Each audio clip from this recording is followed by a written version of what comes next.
আপনার কি state bank of India account আছে কিন্তু সেই অ্যাকাউন্টে টাকা নেই? তাহলে এই খবর শুনে আপনার কপালে চিন্তার ভাঁজ পড়তে বাধ্য। আগামী 1 এপ্রিল থেকে জরিমানার মুখে পড়তে চলেছেন আপনি।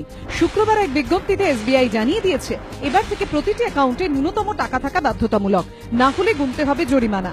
1 এপ্রিল থেকে কার্যকর নয়া বিধি। কত টাকা রাখতে হবে সেভিংস অ্যাকাউন্টে? বিজ্ঞপ্তিতে এসবিআই জানিয়েছেন মেট্রো শহরের অ্যাকাউন্টে রাখতে হবে ন্যূনতম 5,000 টাকা, শহরাঞ্চলের অ্যাকাউন্টে ন্যূনতম 3,000 টাকা, আধা শহর বা মফস্বলে 2,000 টাকা এবং গ্রামাঞ্চলের অ্যাকাউন্টে কমপক্ষে 1,000 টাকা রাখা বাধ্যতামূলক। তবে এই বিধির বাইরে থাকছে স্যালারি, পেনশন ও স্টুডেন্টস অ্যাকাউন্ট। অ্যাকাউন্টের ব্যালেন্স নির্ধারিত সীমার নিচে নেমে গেলেই পড়তে হবে জরিমানার মুখে। ন্যূনতম ব্যালেন্স এবং তা থেকে যত পরিমাণ কম টাকা রয়েছে অ্যাকাউন্টে তার ভিত্তিতে নির্ধারিত হবে জরিমানা।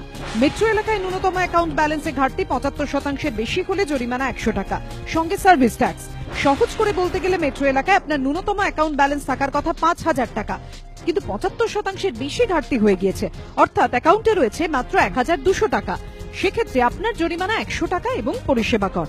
একইভাবে ন্যূনতম অ্যাকাউন্ট ব্যালেন্স ঘাটতি 50 থেকে 75% হলে জরিমানা 75 টাকা, সঙ্গে সার্ভিস ট্যাক্স।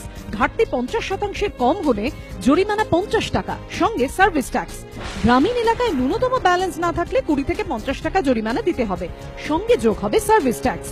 অন্যদিকে বুধবার থেকে নগদ লেনদেনে চার্জ বসিয়েছে এইচডিএফসি, আইসিআইসিআই এবং অ্যাক্সিস ব্যাংক।